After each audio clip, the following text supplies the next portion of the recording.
Today we'll be talking about a interesting film noir. A film noir created 40 years after film noir kind of hit its peak. This movie stars the legendary Steve Martin, and it is called Dead Men Don't Wear Plaid. The Cult of CheeseFilm. Welcome back to the podcast. I am your host, as always, CheeseFilm, and joined with me today is the suspect in an ongoing whodunit, Hecubus. Heine Frau. And this is Heine Frau. this is a movie that I'm kind of unsure why Randy Official teeing him up there. Go for it, Randy Official. Take your. Were your fingers not working? I'm not even here. Yeah, we're doing remote. reprogramming on Randy. But I'm surprised that Randy Official didn't watch this one. It's in black and white. Yeah, but he would it's think it's fun. hilarious. It's a lot of fun. And there's a reason why I'm not going through the entire cast. Because I think it'd be really funny to talk about them kind of as they come. Sure, that's cool. So it's Steve Martin and Rachel Ward are the two main stars. Yes, but I guess Carl Reiner's also in here somewhere. Yeah, twice. He's the butler. Oh, okay. When he goes, he gets shot and he goes to Rachel's house and Rachel has a butler. Catch me. Sorry, I'm a butler, not a catcher. And then he's the big bad guy at the end. Right there, Tom. I mean, Randy Official.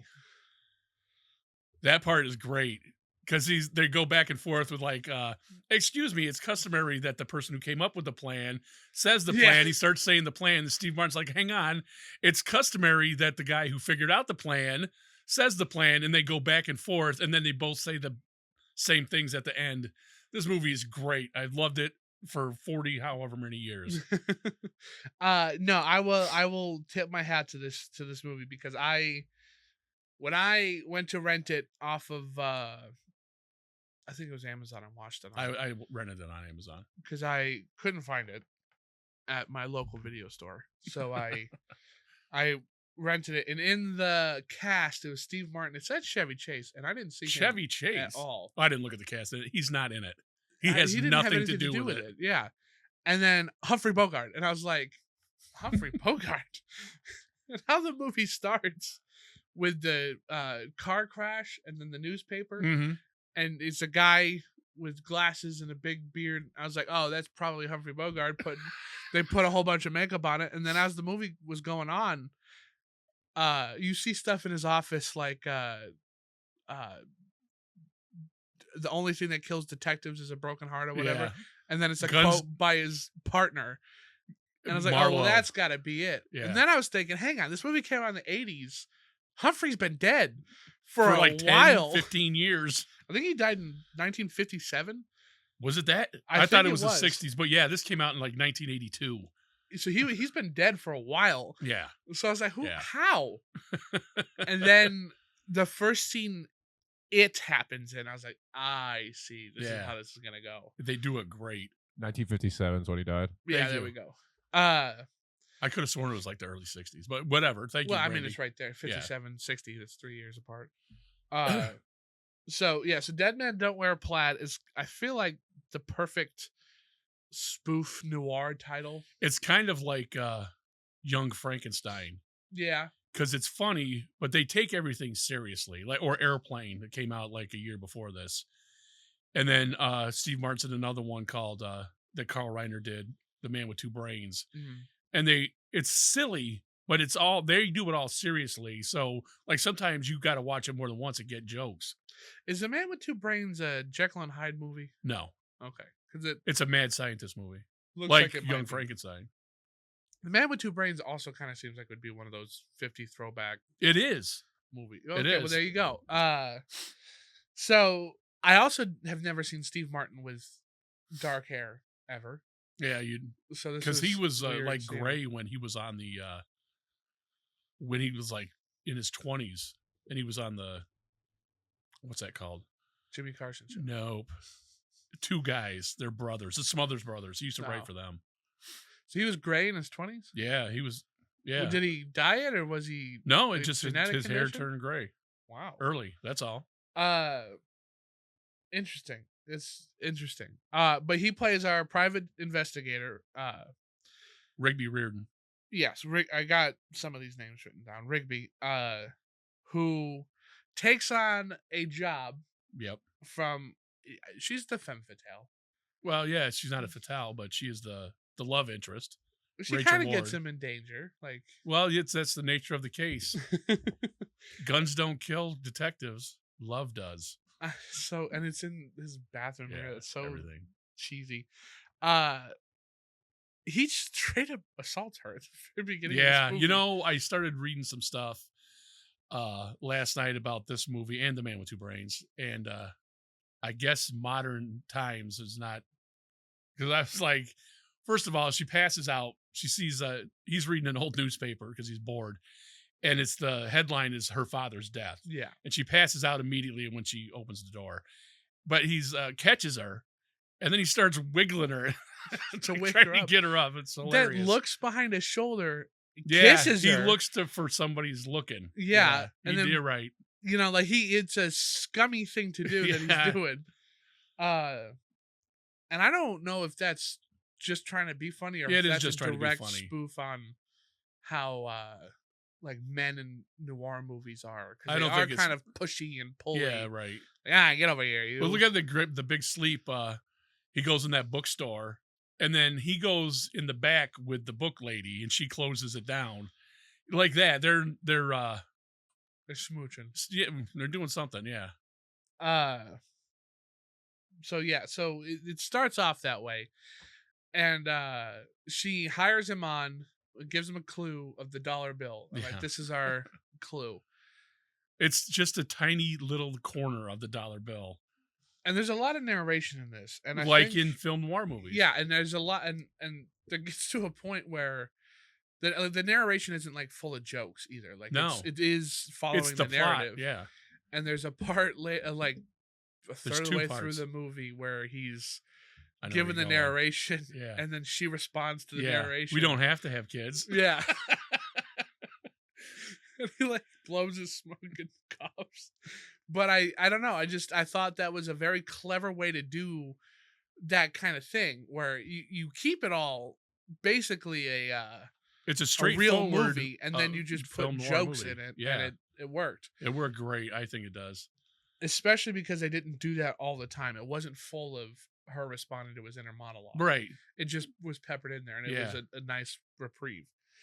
But yeah, he's not also an idiot either, which was a nice Yeah. Right. touch of speed, because he does play an idiot Like all the the time. jerk he's an idiot. Yeah, And sometimes his stand up is like arrogant idiocy. It's kind of funny. I like it. but he's pretty straightforward in this. He also, with dark hair, kind of looks like he's in the Harrison Ford family. Yeah, he does. He did look like I always Harrison thought Ford. that. And I find that to be funny because I always thought Dennis Quaid looks like he's Harrison Ford's cousin. Mm-hmm. And Yeah. there's something in like the way the eyes and nose sit that Yeah. gives it that look. But yeah, so I guess this movie is intercut with scenes from other film noir. Like, Right. that's who our supporting cast is. There's 2 actors in this movie. Everybody else is really peppered in with just Humphrey Bogart. everybody who's anybody. What's his name? You've seen the movie. I haven't. Fred McMurray. I'm thinking of Double Indemnity. Yeah. Kirk Douglas. So What's his name? Wilmer. He's in it for one small part. James Cagney's in it. Barbara Stanwyck. It's filled with Vincent Price. I was building up to that one. Yeah, it was too, but he had the thing up there. He played, and it's kind of cool that the person they're looking for, this Rice guy, and you don't know who it is, and then it's Vincent Price. Yeah. I thought that was cool as hell. And not knowing that's how this is gonna go was a cool pop up. Yeah, So Ingmar Bergman's in it. Humphrey Yeah, Ingmar Bogart, Bergman. James Cagney, Joan Crawford, Joan Crawford, right? Bette Davis, Betty Brian, Davis. Don Levy, jeez, Kirk Douglas, Ava Gardner, Cary Grant, Cary Grant, right? Alan Ladd, Veronica Lake, Burt Lancaster, Charles Langford, Fred McMurray, Ray Milland, Ray Milland. Edmund O'Brien, Vincent Price, Barbara Stanwyck, and Lana Yeah. Turner are all in this movie. Charles Laughton's in it at the end, and he says, "You know who you could be? You could be a guy who gets $10,000. You know who I could be?" And Rigby says, "The Hunchback of Notre Dame." He played the Hunchback of Notre Dame in an old movie. That's funny. I'm kind of surprised they didn't have Peter Lorre in here because I was he was too. also a big film noir guy. They probably couldn't find words he was going to say that would work with what they needed him to say. Because some stuff I think they shoehorn in, like the puppy. The puppy's hilarious. But there's some cookies on the table because the guy's been dead for a while. Yeah. He's reading an old newspaper. And they're eating the cookies. He's like, "Good, aren't they?" I love that part. And they're just going back and forth crunching. That part's really funny to me. And but it's like they shoehorned it in. And when he's, "You need a cup of my Java," and he's the whole bag, and then just and he's like this at one point, because you could have just dumped it in. Yeah, and that part is great. This movie is funny as heck. And it's a real crime mystery too at the same time because they follow clues, they get more clues, have setbacks. Yeah. There's a romance in it. And then there's a big reveal of the big bad guy in their whole plot, which is ridiculous. But it works along all those lines. Yeah, it's great. I love this movie. There's a shot where she sucks the bullet out of his arm.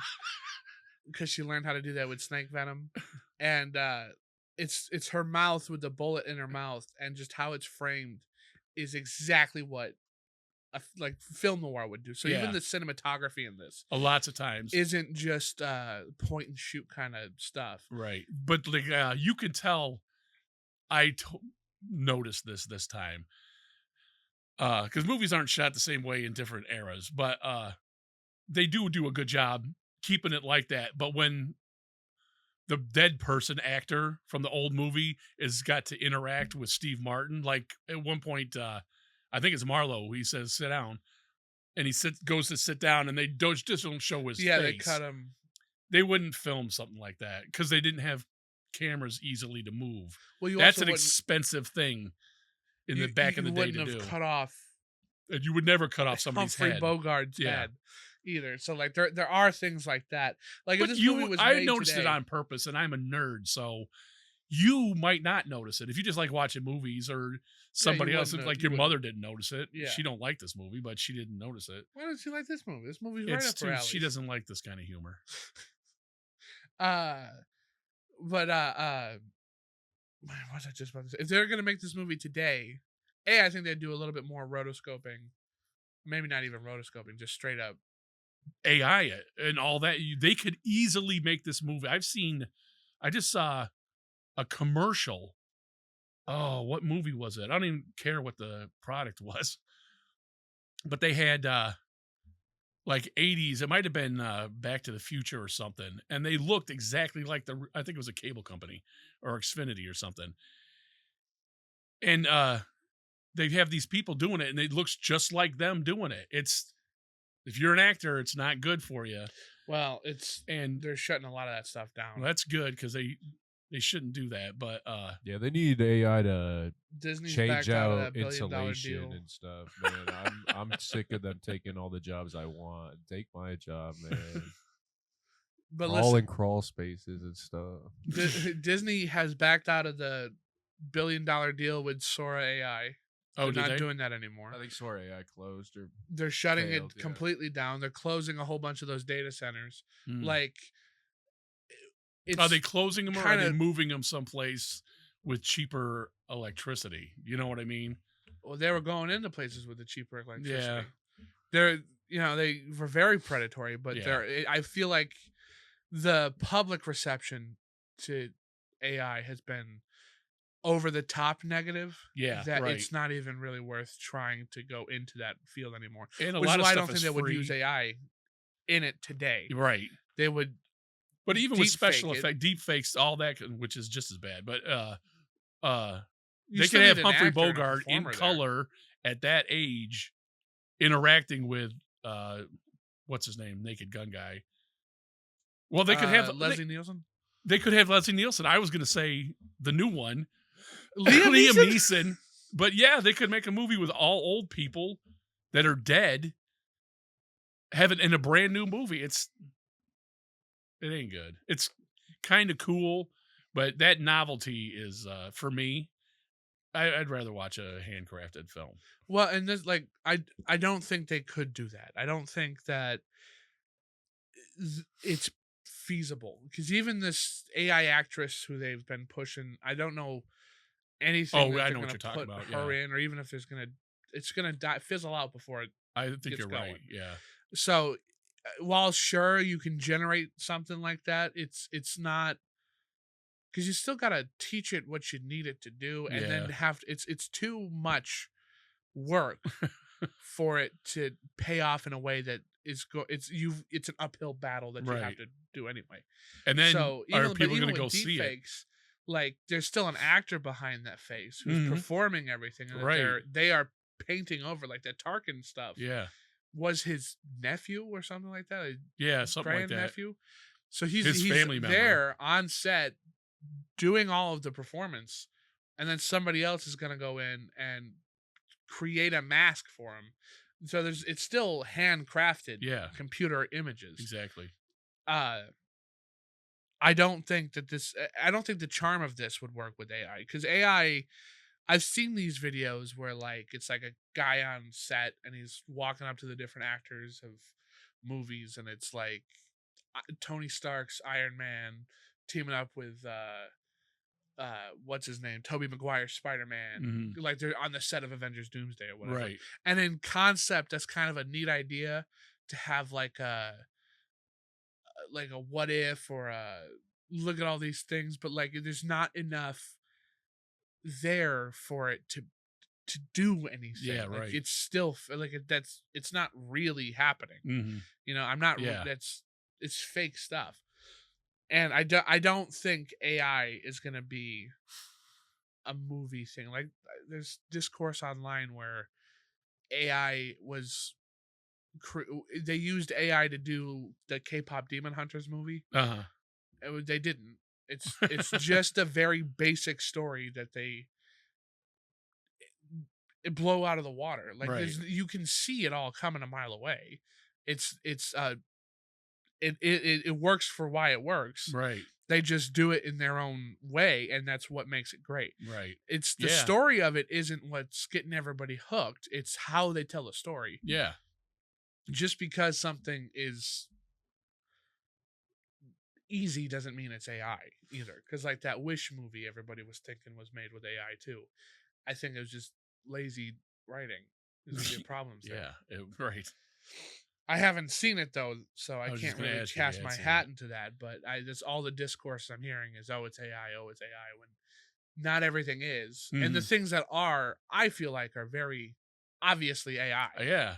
I can tell when something's AI generated. Like, it's like they've got an accent. We were talking about briefly The Boys and that new season, and they show that Homelander is having that speech or whatever, and that scenes from the first season where he kills everybody on that plane. Yeah, he lets them all die. Is on there, and they just blame it on it's AI generated fake garbage. They did that really well, I think. They kind of it's really a tell of the time where if I got caught doing something, I just blame it on AI. They're holding and up I a have mirror. real stuff, and I can put it out there to you. Hardcore. Because, like, they look at all these fingers he has. I don't have that many fingers. I don't have 7 fingers, yeah. And it's because it's such a good mirror that they're holding up to society, because that's exactly what's happening. Yeah. And it's wild. It is wild. It's disturbing and disgusting, but it's wild. But you mentioned some Disney stuff, and to get back in track here. Yeah. Well, I asked you about The Incredibles right before we came down here. In the green room. Because, Grass is green. I watched the whole movie. The beginning credits is like a old movie. You know what I mean? How they do it. And the costume designer was Edith Head. This is her last movie. Yeah. And she gives a Edith dedication. from the costume designer from The Incredibles is based on that woman, Edith Head. Oh, really? Yeah. Edna? Yeah, Edna. Well, yeah. Edna. It's not and Edith, but right. And she's got the glasses. I'm sure she's not very tall. Can you get a picture of her, Randy? Edith Head. And this was her last movie, and so I noticed that, and then I was looking at the costumes, and man, she knocked it out of the park, because the modern stuff that people are wearing fits 100% with the old stuff that they were wearing, because they didn't make clothes like that anymore. And that's her, yeah. And she does look like Edna. Did you put her up there? Yeah, he did. Okay. And I just thought that was great. And she did it as a favor to Carl Reiner, and it was her last movie because she died shortly after this. And he's going to put Edna up there too. And it's that's just really cool. And how both these movies really, I forgot to look at the music, because the music is perfect too. And there's two people that did music for this movie, and one of them might be an old guy from back in the day. I forgot to look it up. I'm sorry, everybody. I failed you. What's kind of cool about a lot of these movies is like, so I had not seen The Bride. I've not seen The Bride either. But that's what the Vincent Price is from, and that's where a lot of the stuff is from. Right. They will pull from that. But I saw all three of those Humphrey Bogart movies. Yep. I've seen all three of them. Me too. I've seen Double Indemnity. Yep. And here's an example. They use stuff from The Postman Rings Twice. Yep. Always Rings Twice. That's the kind of thing that the title is spoofing on. Yeah, and it does, kind of. It's like The Big Sleep. We've done that here. Sleep, yep. That's when he answers the phone. 2:00. It was 2:00 in the morning in The Big Sleep. Well, yeah, let me have my breakfast first. You're late for lunch. The Gun for Hire, The Glass Key, Double Indemnity, The Lost Weekend, The Killers. Like, it's everything. I haven't seen a lot of them. Oh, Lost Weekend. That was the one, right? It's also very interesting that I was able to even stream this movie, because a lot of the times you have trouble where people are like, well, they've got to change this part out of it because they don't have the rights to the so-and-so anymore. Where this movie, it has licensed lots of it. It might have been different back in the 80s or late 70s, 80s. It could have been, but none of the stuff is in the public domain. No, not yet. And there's Universal, Warner Brothers, MGM, RKO, like, it's a whole bunch of. And like at the very beginning, product. They use the old Universal logo. Yeah, it's very cool. Oh, I was mentioning this. The credits at the end, they show all the people and what movies they took that stuff from. I thought that was really cool. I liked that. Like in the starring stuff, they credited it. And really, some of the lighting is a little different. You could tell, and mostly I think you could tell because back quality in the day.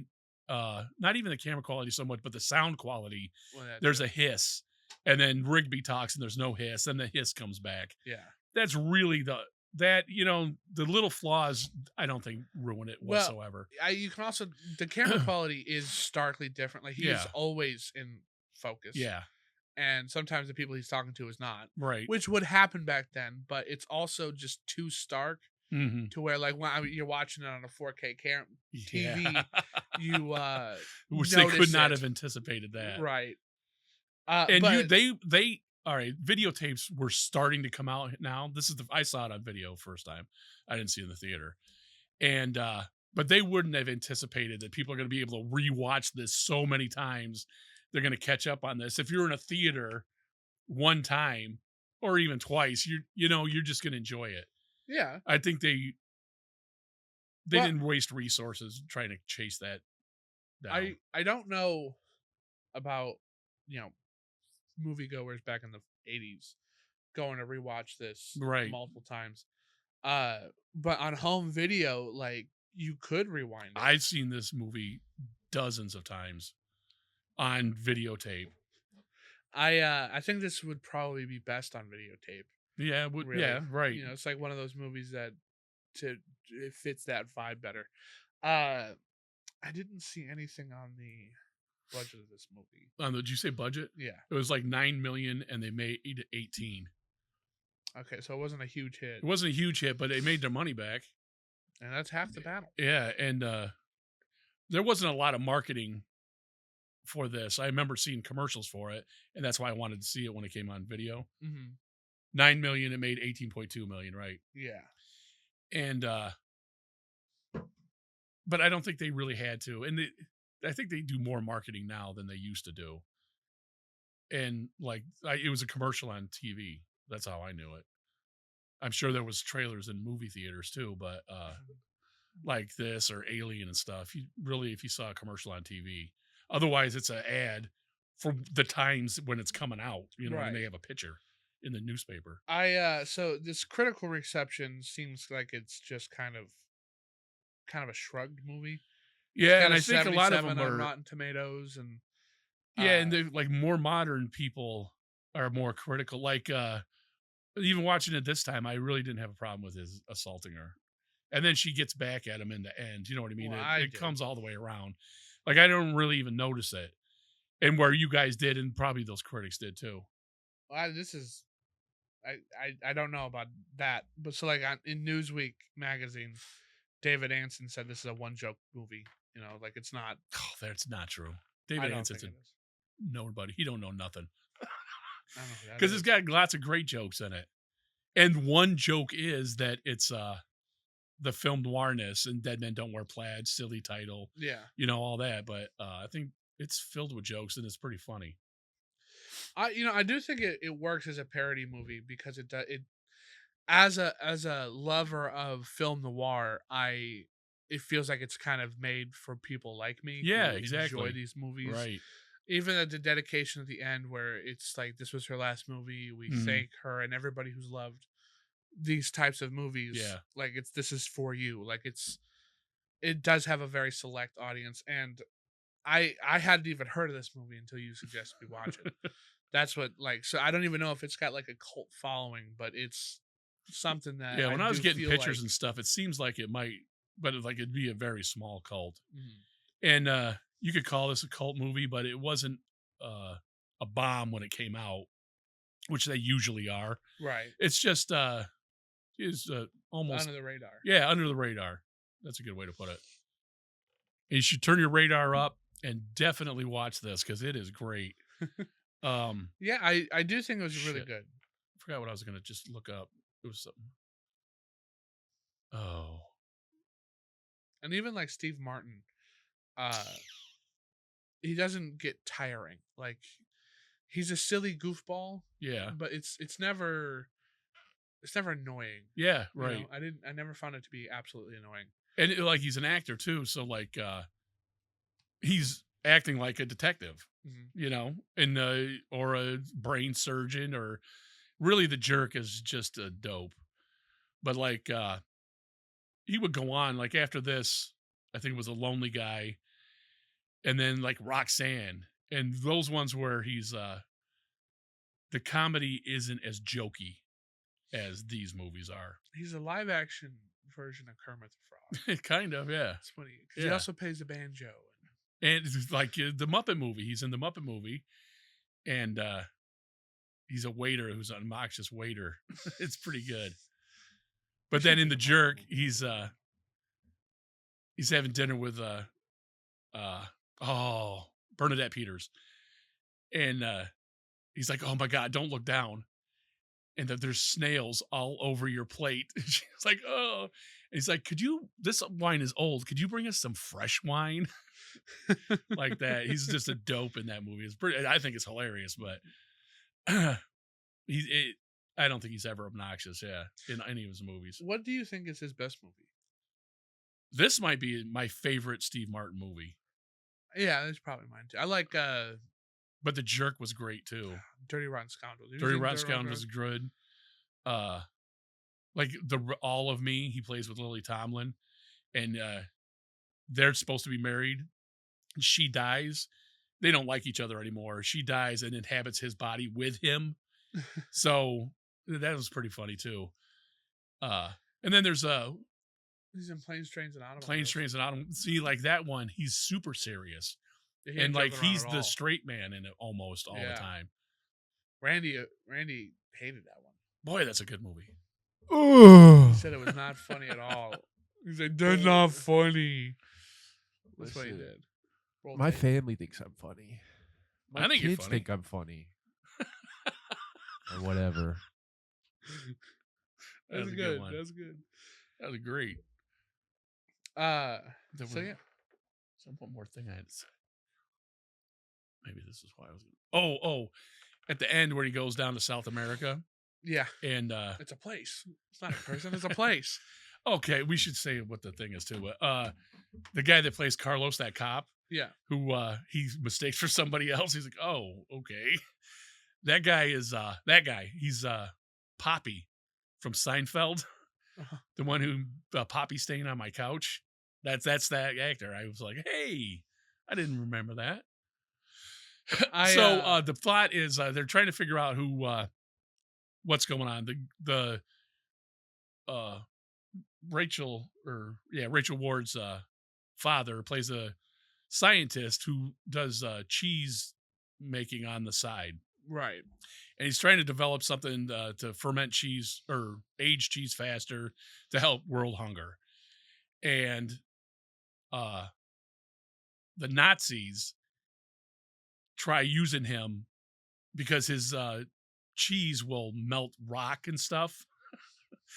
And so they want to do it to melt America and take over the world. Yeah. And he finally goes down to South America, and they're about to enact their plan, and he thwarts them. They do get one place, Terre Haute, Indiana, gets melted by cheese, and it's a real shame because they were about to get a public library. Yeah. That joke just always... He's like, okay, he's great at everything and knows everything. Like, well, he don't know German, but he throws her hat, it lands on the thing, and he throws a match. He lights her cigarette and then throws a match and it across the room, and it lands in the ashtray. And he knows, like, who the hell would know? He's in Los Angeles that Terre Haute is about to get a public library. You know what I mean? That kind of stupid stuff that James Bond knows everything and could do everything. Yeah. You know, that kind of, I think that's hilarious. The Omega Man. Yeah, right. You know? Yeah. I also think it's kind of fun that the Nazis are the bad guys in this because Nazis are bad guys. Yes. And come to find out, during the era that these movies were very popular was World War II. Mm-hmm. And they pop up a lot, right, as antagonizing forces. And so, like, even in like Indiana Jones, like it might be overused now, but like you want a good default bad guy, right? They're the best go-to bad guys because nobody likes them. Yeah, You're gonna root for the hero now because they're just fighting the Nazis. I don't remember who the guy was, but I think he was on Stephen Colbert or Jimmy Kimmel, and they're like, he's from Germany. He's like, does it bother you that Germans are often portrayed as the villains in movies? He's like, no. Have you read German history? We are oftentimes the villains of the world. Another thing that I happened to notice this time, and it only because remember I was talking about that Quatermass movie? There's like 3 of them, and the Abominable Snowman and Halloween 3 is written by the same guy, and I ended up watching it. The guy that plays Quatermass is in this movie. He's sitting at a table. Vincent Price in this also, he's an antagonist. He's one of the bad guys. He's trying to kill him. Yeah. And they have this chase scene in, I don't know, remember where this is next to, because I never even heard of the place they go to. Oh, I don't think it's a real place, right? Okay, Carlotta. I don't know if that's real or not. But they have they're having a celebration there, and they're running through it, and it's intercut with Vincent Price running away, right? And they're having like this mini shootout, and he gets shot. Vincent Price gets shot, but there's no blood, there's no bullets, there's no nothing, and he just kind of and falls down. Yeah. And by this point in the movie, we're at the tail end of it, and I laughed myself because I was like, man, the acting in this is real cheesy. Uh-huh. But that's from a movie made 40 years before this movie even came out. Yeah, right. So I don't know. I just kind of Yeah. cracked myself up thinking about Speaking of that part, that's where Carlos, he's Steve Martin gets drugged anyway, he's got pajamas on and he takes his pajamas off and he's like, Carlos is like really worried about the pajamas and he's like trying to take his pajamas off, and while he's chasing him, and he's like, Carlos, he's like, don't worry, I got your pajamas. And he just keeps yelling that. Carlos gets shot and says, and Steve's like, or Rigby says, are you okay? He's like, yeah, it's fine. It's just a bullet. I'll have my wife suck it out later. Like it's a real thing. Like that's a thing that happens. Oh, there was one more thing I wanted to bring up. Halfway through, he needs a blonde spy. Yeah. Doesn't want to get his love interest in any danger, so he goes himself. After trying to cash in on some old favors, and he can't. Yeah. He's not successful there. And he ends up getting drugged and basically assaulted too. This movie's full of that. Yeah, it is. Like full of it. It's kind of odd, full of it. Right.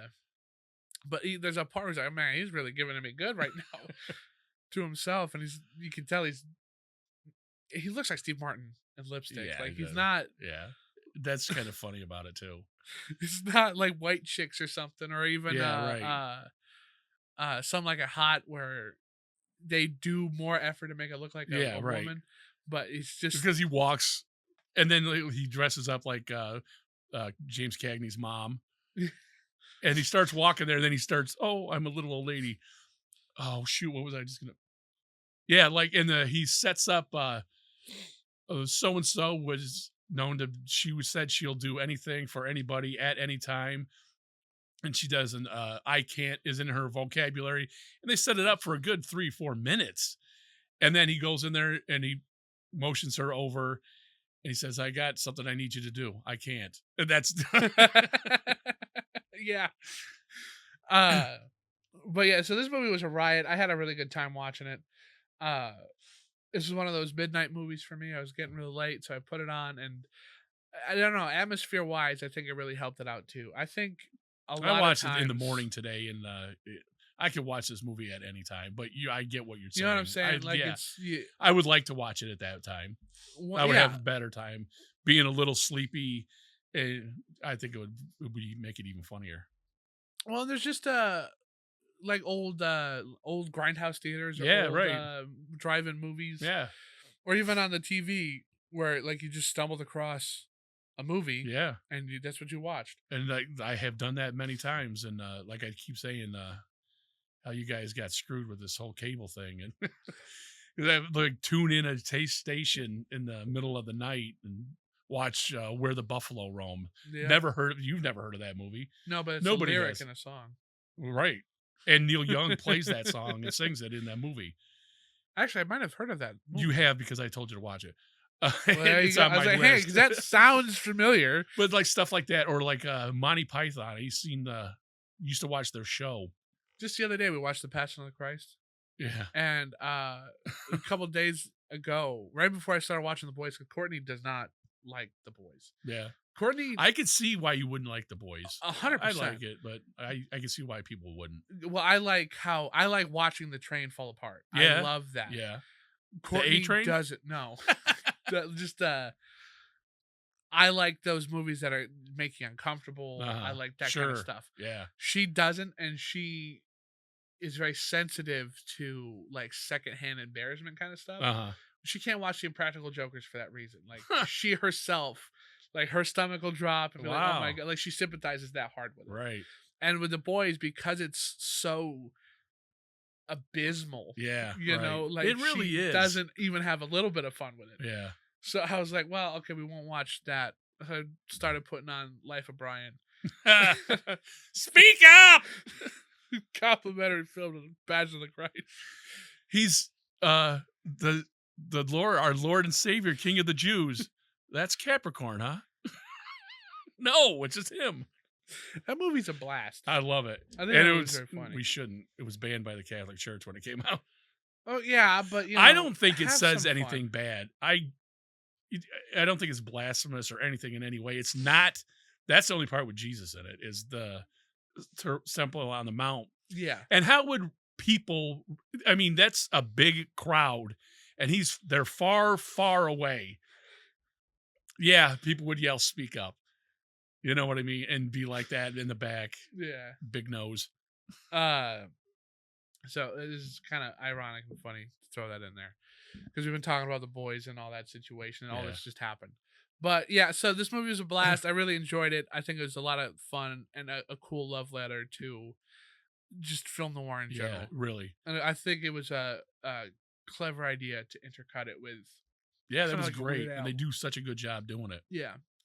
Yeah, it's definitely worth the $4 I had to pay to rent it. I also paid $4 for it. If you see it at somebody's garage sale or something, pick it up and take it home, watch it. It's good. Yeah, it's worth the effort to be able to watch it. Because it's not like a ha comedy movie. It's but you smile the whole time. Yeah, the whole time. It's great. And I would suggest even Randy checks this one out because I think he might enjoy it. I think he can get over the black and white. I think so too. I think the jokes are that good for that you could get over that, Randy Official. You know what's a good film noir? Yeah. That has excellent music in it. It's Taxi Driver. Mm. The soundtrack for Taxi Driver is some of the best ever. Yeah, it's good. Super good. And it fits with everything you're seeing on the screen perfectly. But yeah, so that'll be the wrap up for this one. Check us out on all social media platforms. We are the Grindhouse Podcast. We have a Patreon you can follow. We have a whole new episode being posted there this month. Courtney and I talk about the Philosopher's Stone, Harry Potter #1. Number 1. That's what that is called? Yeah. Oh, I don't know jack about Harry Potter. That's actually a pretty good episode because she likes Harry Potter and I don't. So there's a dichotomy there. That is good. Yeah, that's cool. We also have we're gonna try to do the Twilight movie on the Patreon too.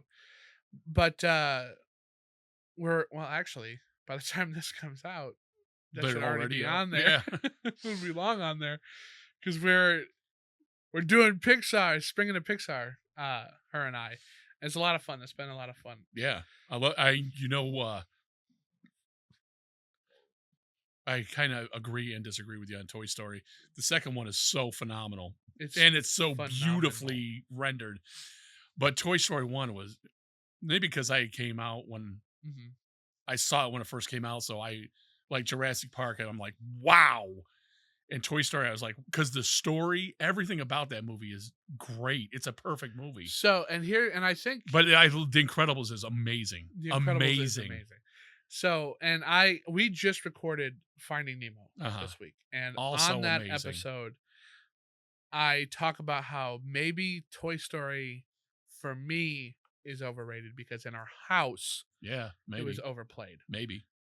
Because that was one of Paulie's favorite movies. It was on all the time. Yeah. Kind of thing. So maybe that's why. Because I kind of with Toy Story. Right. But I do recognize that it's awesome. Mm-hmm. Like, I don't have any strong feelings towards Finding Nemo. Right. I even on the episode say I don't even remember if I was a big fan of this as a kid. When I just reminded you that you two went to see it at the theater. Yeah. It's not that there's anything wrong with it. It's just kind of movie.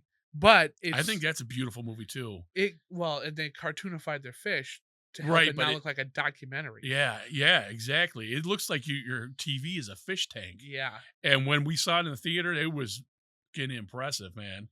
Like that whale part, that's what I'm seeing in my head right now. When it's coming out of the deep. Oh, wow. And you just feel like you're really underwater in the theater. Try holding your breath watching that movie. So you should check that episode out because I think it's a really good one. Yeah, all those Pixar ones you should check out. They're great. Yeah. Because Monsters, Inc., I thought that's a great movie too. I agree with you guys on that one. And you said it was more than great. But anyway, when Monsters University came out, I'm like, this is going to suck. Yeah. Nope. Monsters University is damn good too. I kind of like it better than the first one. Wow.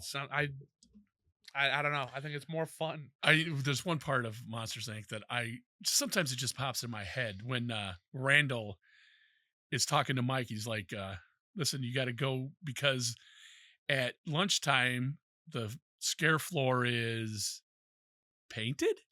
He's like, no, you idiot. Mike Wagowski is great. Billy Crystal did a great job with him. Well, and that's what we were talking great about. job. I think that might have. Yeah, so that was something we said. Finding Nemo's cast wasn't as charming to me as. And maybe, yeah, right. Because John Goodman and Billy Crystal. Billy Crystal have got great chemistry. They alone carry the movie. Yeah. Then you add on everybody else. Yeah. I didn't feel that from.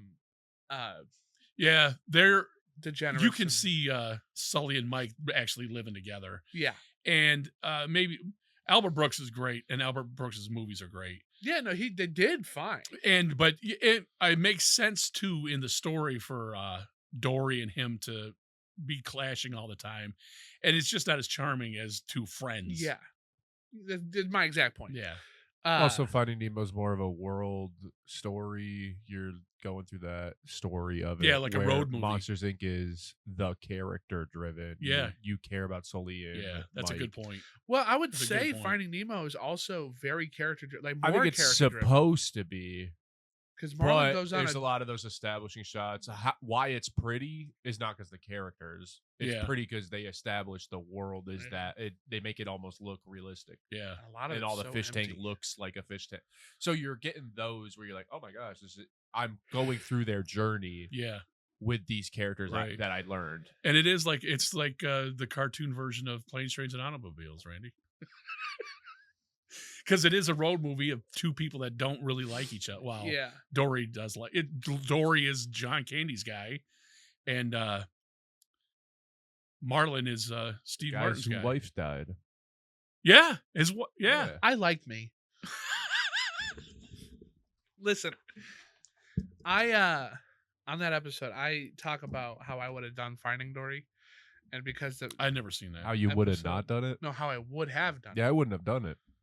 No, listen, because what they did, I didn't watch it. Seen it. But I'll tell you because the episode hasn't even come out yet. I said it would be a lot better if they, Dory's origin story, and it focuses on her and her life, and she's just a normal fish, and then one day she has an accident, and she hits her head real hard. She's got a CTE, and she starts forgetting little things, and as the movie goes on, her and her family are trying to build a way for her to remember better. And she's like, okay, cool. And she goes swimming out this way, and it's just nothing. There's nothing out there. She's just completely entranced by the ocean blue, the void. And then Marlon bumps into her. Oh, yeah. And it picks up that's there. A good and ending. She forgets her whole life. Right. And boy, that's sad. It is. And that's what Courtney said. Did you see Finding Dory? No. Well, I've seen enough of it to be like, yeah, okay. Well, I did watch it. You did? And it's not that good. Huh. It's all right, but it's not that good. It's not. Have you seen Finding Incredibles 2? I've also seen that, and I thought that was okay. Yeah, I liked The Incredibles too. I liked it better than I thought I was gonna. Me too. And it's not as good as The Incredibles, but it's good enough. It's got superhero moments, which I like. Yeah, which is something like I complained about with the first of it, or Incredibles. But the first Incredibles, the whole plot is that they can't be superheroes. Yeah, I think that's cool though. It's and then at the end it's a big epic battle. Yeah. No, it's really well done. Because when everybody's super, you know who turned down that role? Who? Jack Black was offered the role of Syndrome. Wow. And turned it down because he wanted it to be rewritten and have more depth. He was really in his mind about it. Yeah. And they passed on it. And then he sees this movie and he's like, this is one of the greatest movies ever made. I was such an idiot. But they got Jason Lee to be him, and I think he's a perfect. He did a good job. Awesome. And his voice fits Syndrome. He's a comic book lover too. Yeah, he's in Jay and Silent Bob. Yep. Jason Lee. Almost all and of them. Mallrats too. Yeah, he is in Mallrats. Isn't he the guy from Better Call Saul? I don't know. Isn't he Bob Odenkirk? No. Their voice kind of sounds like I can see where you're going. Pitched. Right, You know what I mean? I was making a joke. Isn't that guy in Green Mile though? Which guy?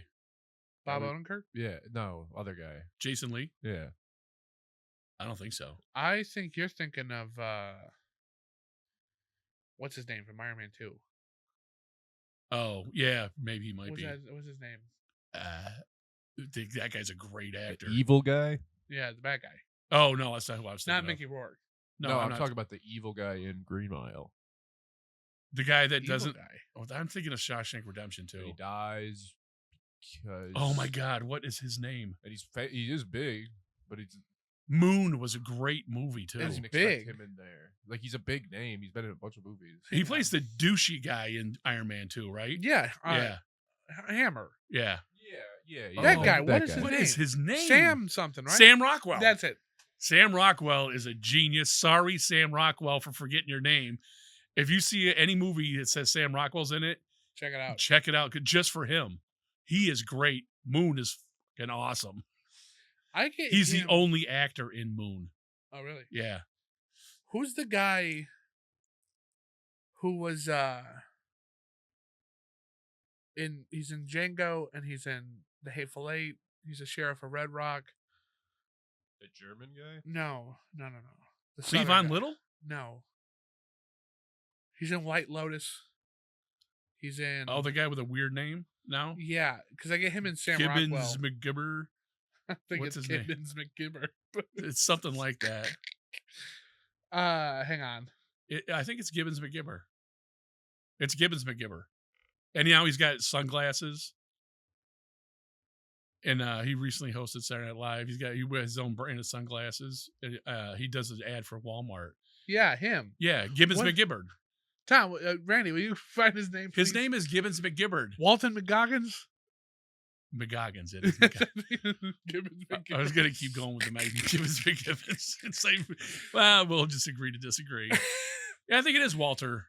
Walton Goggins. That's Walton- his name. Walton Goggins, Yeah. You know, Willem Dafoe's real name is William Dafoe. No, Like, that's his real name. I thought his real name was Will M. Somebody called him that. He's like, well, I guess that's a good name to go by. But there's old footage of him in like theater school or something. Cool. And he introduces himself. And I was like, well, he eats straight from the horse's mouth. So there you go. But anyway, we'll wrap this one up. Check us out. Like the podcast. Follow us on Spotify, Apple, YouTube, RSS. We're everywhere. We're on Facebook, Instagram, TikTok. We've got an X account, but I rarely ever use it. Yeah, so like and follow. I'm going to get a True Social account for us. Oh my god. And have Goggin McGoggins on it. We're going to try to have Donald Trump on the podcast. And we're going to talk only about his part in Home Alone 2. Yeah, that's it. He's going to go, And the Celebrity Apprentice stuff that he wasn't there for. I was great in Home Alone. I got the kid back to the hotel room. What's with the hands? All the hands. I have been CheeseFilm. And I'm Hecubus. Hey. And this has been the podcast. CheeseFilm out.